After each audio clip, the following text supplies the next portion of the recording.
According to sources familiar with the Philippine Air Force's plans to procure used F-16s from third-party countries, the announced offer for 24 Danish F-16 BMMLU Falcon fighters to Argentina is quite similar to the offer made to the Philippines.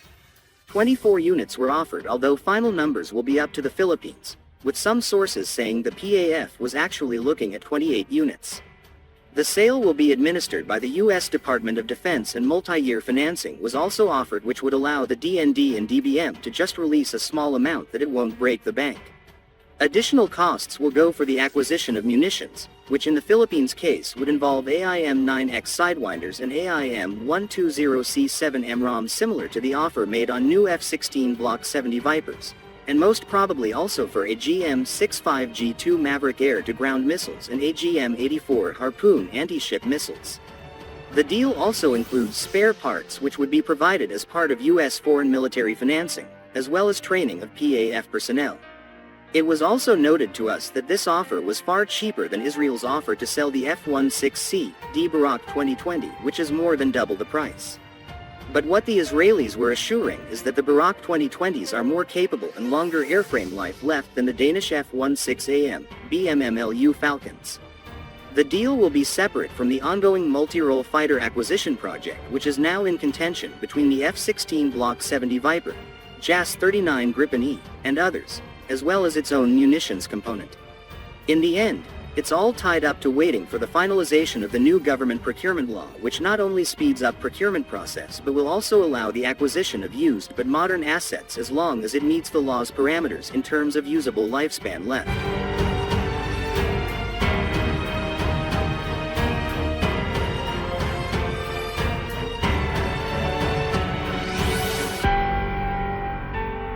The Philippine Air Force still seeks more fighter jets that come in an arrangement different from its multi-role fighter jet acquisition project and the Excess Defense Articles arrangement with the United States, whereby they put extra additional air defense capabilities and short transfer times into mind. Now, the Philippine government is sourcing more aircraft from other sources to attain that goal.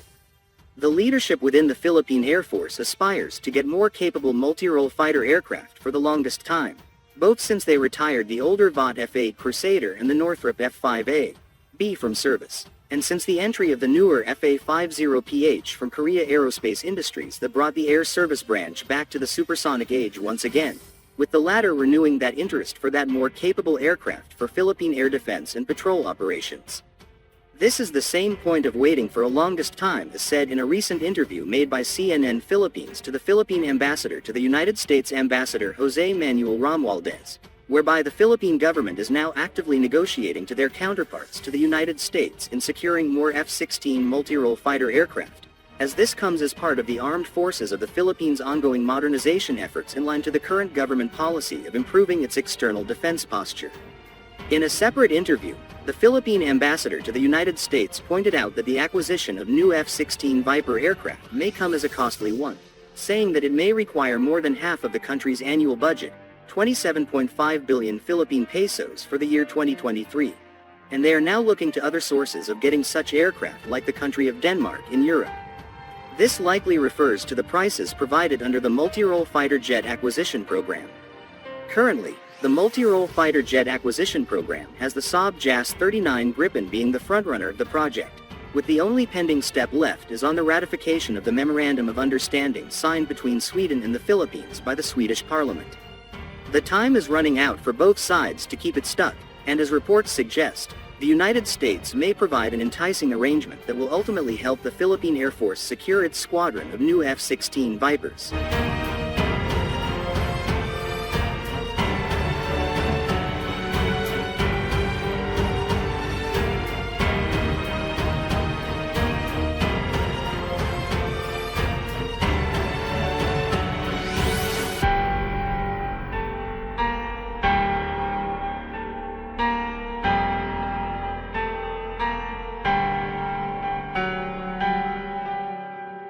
As the Marcos administration successfully approved the revision of implementing the third phase of the revised AFP modernization program, now called as the Horizon 3,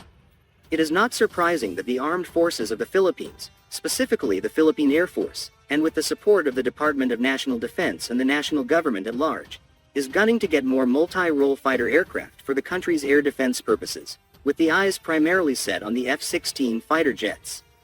This comes to a point that a certain legislator promotes the viability of the F-16s, especially all the plans and programs that are pushing under the Philippine Air Force from the current multi-role fighter jet acquisition project as it compete against the Saab JAS-39 Gripen from Sweden, to other options like the stocks under the excess defense articles of the United States, plus tapping on third-party sources like Denmark, who is in the process of replacing its jets with the newer F-35 Lightning II fighter aircraft. But with all the eyes within the Philippines' own defense community staring straight to the current push of getting multi-role fighter jets for the Philippine Air Force like the F-16s of both new and pre-loved, one also needs to acknowledge that the time is going against the actions of the planners within the Air Service Branch and the Department of National Defense, as Argentina and Ukraine being hell-bent on securing the Danish F-16s for their own use, while the production line gets longer now as Turkey now likely joins the fray. With the deal with Saab for the JAS-39 Gripen being in the limbo as the Swedish parliament is slow in ratifying the Memorandum of Understanding with the Philippines, and with the current developments regarding other countries getting both the in-stock and order for production F-16s, it is not surprising if things will go hard for the planners in achieving timeline for getting MRFs for the Philippine Air Force, as what we said in the beginning of this article, the country needs the fighter jets yesterday. Despite the developments at hand, one thing is certain out of these developments. That is the likelihood that the Philippine Air Force may likely end up getting the F-16 Viper multi-role fighter jets under the multi-role fighter jet acquisition project, aside from stocked F-16s like the ones from Denmark and the F-16s provided under the excess defense articles. At the end, it will come with full certainty if the projects push through, contracts signed, and the jets with the Philippine Air Force insignia have arrived in the country.